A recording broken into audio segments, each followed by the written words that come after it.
In response to increasing levels of anti-Semitic incidents across South Carolina and the country, the Anti-Defamation League and Charleston Jewish Federation have created the first Federation ADL partnership for the reporting of anti-Semitic incidents. Well, here to weigh in is Judi Corsaro, CEO for the Charleston Jewish Federation, and Natanya Miller, the organization's Director of Educational Initiatives. It's great to have you ladies with us. Thank you, Layla. So the first question would be, what precipitated this union to take place? For the past 6 years, we've noticed a significant uptick in anti-Semitic incidents and other incidents of hate across the state and here in Charleston.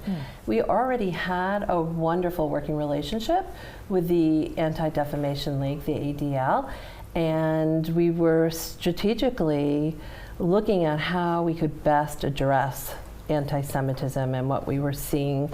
And what we came up with was a very holistic approach.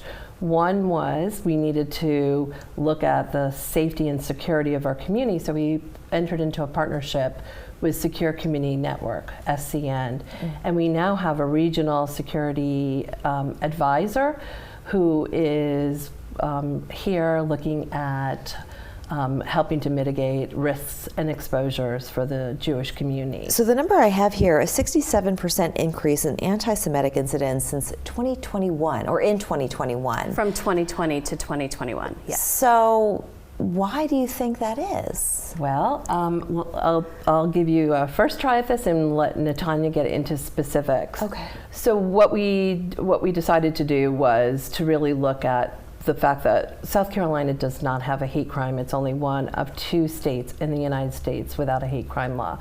So without that legislation, there really isn't an incentive to track incidents of hate, not just anti-Semitic incidents, but all incidents of hate.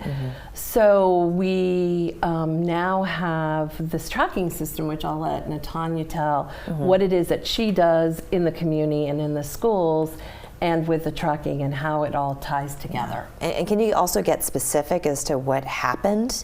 Yeah. So Definitely. One thing that I think is important to note is that that's an increase in reported incidents. So I have been in my position for just over a year, and in that year I have personally responded to about half a dozen or so schools with some sort of anti-Semitic incident, whether it's graffiti on walls or students saying things or things happening. And not all of those are even reported because it requires somebody to report things. And you asked why this increase.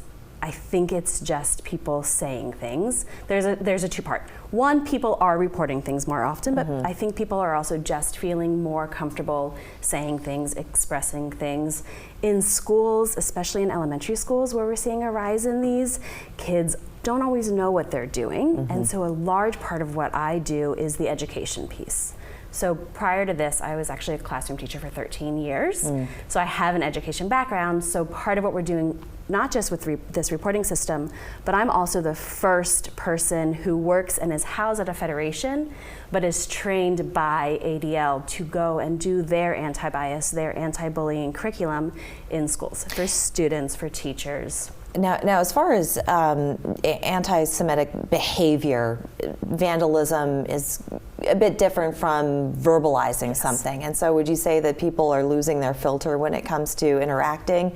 And maybe there's a deeper lesson here that if it's coming from our young people, then are we not teaching them a level of compassion and understanding and appreciation of other cultures besides our own? Sure, and that's what's so wonderful about providing the educational curriculum, the ADL curriculum in the schools, and empowering the administrators and the teachers with the tools they need to really help with this bias training, to create safe spaces for our children in our schools. And I want to note that while we are focused on the anti-Semitic part of it, our reporting system is for all forms of hate.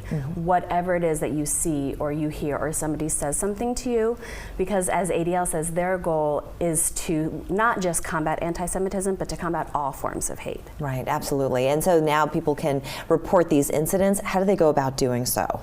So they can do it right through our website, and they fill out one form. Their information will remain anonymous if they want it to.